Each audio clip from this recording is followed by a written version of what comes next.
Magandang araw po, welcome po sa aking channel, Nov9 TV.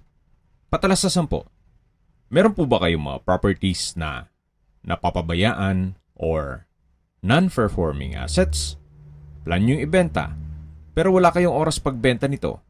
Kung ito'y pagkakatiwala nyo po sa amin, tawag lang po kayo sa aking numero, usap po tayo, gawan ko po ng video for free. Yes, libre po. Wala po kayong babayaran. Tutulungan pa namin kayong mabenta ang inyong property. Kami na po bala sa marketing, sa boosting, pati po sa paid advertisements, even sa tripping. Hindi na po kayo mapapagod sa pag-entertain ng mga buyers. Kami na po bala sa lahat. Tawag lang po kayo. Nandito po tayo ngayon sa Tagaytay kung saan meron po tayong bagong video presentation. Isang 2-story brand new house and lot. May lot area po ito na 105 square meters at may floor area na 180 square meters. Ito'y titulado, buhay po ang may-ari kaya wala po kayong maging problema sa documentation o sa transfer ng title. Napaganda po ng lokasyon, malapit po sa mga business establishments at walking distance lang po ito mula sa Starbucks downhill o sa mismong highway. Kaya possible din po itong maging income generating, especially kung gagawin yung staycation business o ipasok nyo sa Airbnb. Yan po yung pasad, meron na rin pong concrete fence at steel gate. Ito po'y fully furnished.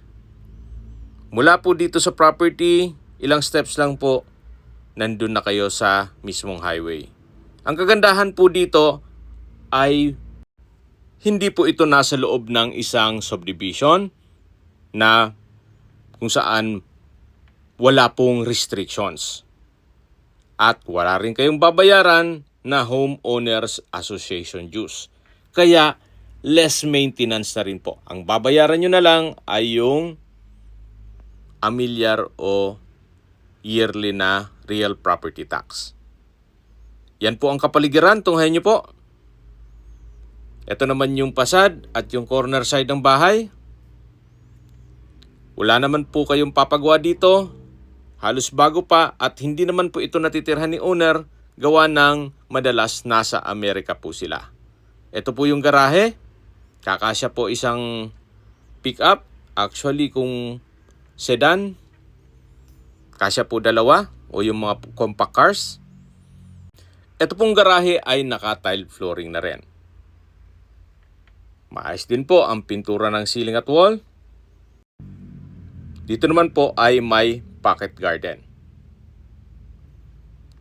Then meron pong half meter na setback paikot po dito sa buong property. Yan naman po yung main door at meron din pong sliding glass door. May glass panel. Ito po yung solid wood door. Samahan nyo po ako. Pasok po tayo. Pagpasok po natin ay nandito na yung dining area. May dining set. Nga po pala, ito po ay fully furnished. Dito naman po yung living area o salas na meron na rin pong sofa set at center table. Naka-ceiling cove design. May modern light fixtures. Then ang sliding glass window ay meron na rin pong Korean blinds. Premium tiles din po ang ginamit dito sa flooring. Ito po ay owner's built kaya quality din po ang mga materyales na ginamit dito. Yan po ulit yung main door. Dito naman yung dining area. May glass panel at sliding door na meron na rin pong Korean blinds. Meron din pong modern light fixtures at naka-ceiling cove design. Dito naman po ay yung breakfast nook na meron din pong modern light fixtures. Ito naman po yung formal kitchen. Meron pong modular kitchen cabinets, kitchen countertop, stainless sink with faucet, range hood, kitchen window, at may storage din po ng kitchen utensils. Ito po yung naka-tiled kitchen countertop. May built-in gas range. At yan naman po yung refrigerator na halos bago pa rin po yan. Mula po dito, matatanaw natin yung access door papunta sa likod ng bahay. At ito naman po yung first bedroom. Kung meron man po kayong PWD or senior citizen sa pamilya, itong kwarto na to ang para sa kanila. Meron dalawang sliding glass window with blinds, window type aircon, naka-ceiling cove design, bed frame with mattress, at naka-tile flooring na rin po yan. Dito naman po sa kabila ay yung common toilet and bath. From floor to ceiling po ang tile bathroom wall, may bathroom window, water closet with bidet, bathroom countertop, hand wash basin, at may hot and cold shower set. Yan naman po yung vanity mirror. At may bathroom cabinet. Ito naman po yung tinutukoy ko na access door na may aluminum screen door. Papunta naman ito sa likod ng bahay. Hanggang dito po ang property line. Naka-concrete fence. Yan po yung tinutukoy ko na half meter setback. Balik po ulit tayo dito sa loob. Yan po yung common toilet and bath. At dito naman po yung first bedroom na naipresent ko na to sa inyo kanina. At dito naman po yung formal kitchen na meron pong modular kitchen cabinet. At dito naman po yung dining area, living area, sa dulo po yung main door. Ito naman po yung hagdan, naka-tiled staircase. Meron na rin pong staircase window na nag-serve as natural sunlight. Samahan niyo po ako, kiat po tayo. Naka-tubular railing at handrail na rin po ito. Nandito na po tayo sa second floor. Yan po yung family area. Dito naman po yung ibang kwarto. Yan po yung hagdan. Check po natin itong pangalawang kwarto o second bedroom. Naka-ceiling cove design, may pin lights, sliding glass window with blinds, window type aircon, center lamp, high ceiling, bed frame with mattress, at naka-tile flooring. Yan po yung second bedroom. Dito naman po yung third bedroom na meron pong access door papunta sa balkonahe. Meron na rin pong sliding glass window with blinds. At dito naman po yung common toilet and bath dito sa second floor. From floor to ceiling po ang tile bathroom wall, may hot shower set, bathroom window, water closet with bidet, bathroom countertop na may hand wash basin, at may vanity mirror. Yan po yung common toilet and bath. At dito naman po yung family area na may access door sa dulo papuntang balkonahe. Sa harapan naman po yan. Ito po yung naka-ceiling cove design, may pin lights, center lamp, meron pong dalawang sliding glass window, at ito naman po yung fourth bedroom o master bedroom. May window type aircon, bed frame with mattress, sliding glass window, ceiling cove design with center lamp and pin lamp, at may access din po sa balkonahe. Premium tiles din po ang ginamit dito sa flooring. Yan po yung tinutukoy ko na sliding glass window. At mula naman po dito,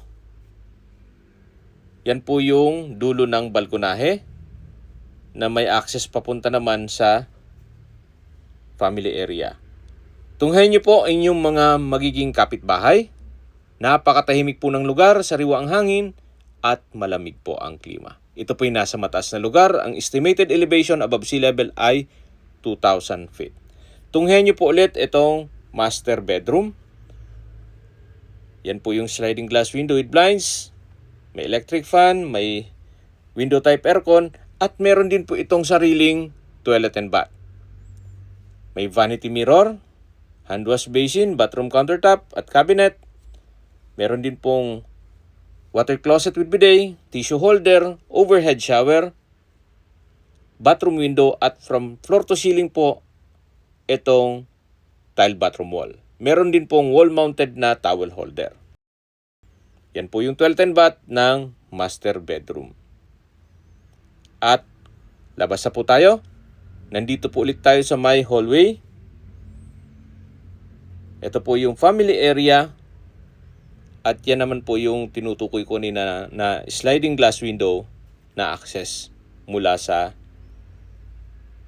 balkonahe.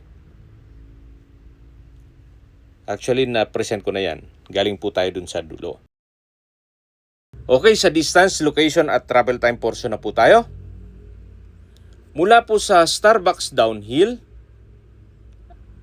o sa mismong highway, ang distance is 280 meters o ito po'y walking distance. Kaya accessible din po ito ng public transportation. Mula naman po sa Tagaytay Flower Market, ang distance is 1.6 kilometers at ang travel time is 4 minutes. Kung manggagaling naman po sa Picnic Grove, ang distance is 3.3 kilometers at ang travel time is 7 minutes. At mula naman po sa Tagaytay Rotonda, ang distance is 1.7 kilometers at ang travel time is 4 minutes. Kompleto na po doon gaya ng malls, hotels, restaurants, fast food, banks, church, at hospital. Yan po yung lagi kong binabanggit sa aking video na dapat yung i-consider sa paghanap ng property ay yung meron pong malapit na hospital.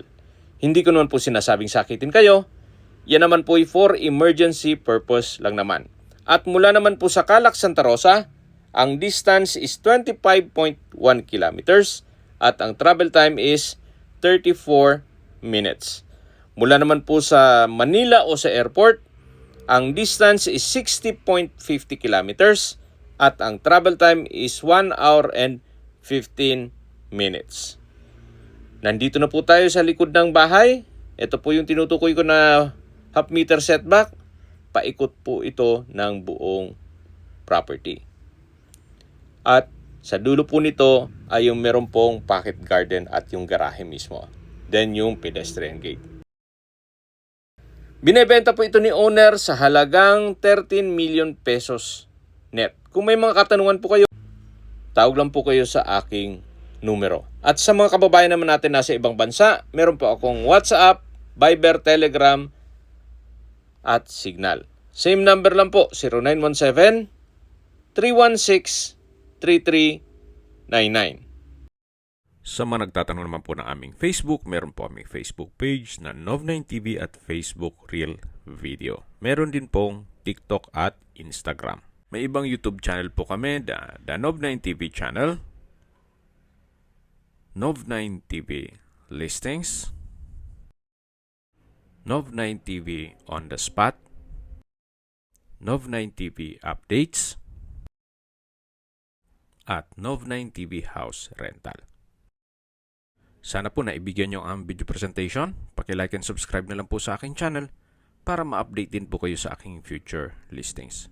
Kung sakali po hanap nyo yung mas malaking sukat ng lupa, meron din po kami ibang listings na pwede nyong pagpilian. Huwag po kayong mag-atubiling tumawag sa amin. Then, let us know your budget para malaman namin kung anong property pwede naming ilog sa inyo. Sa lahat pong viewers, subscriber at nagtiwala po sa amin, salamat po sa suporta. Ingat po kayo lagi at yung pamilya. Maraming salamat po.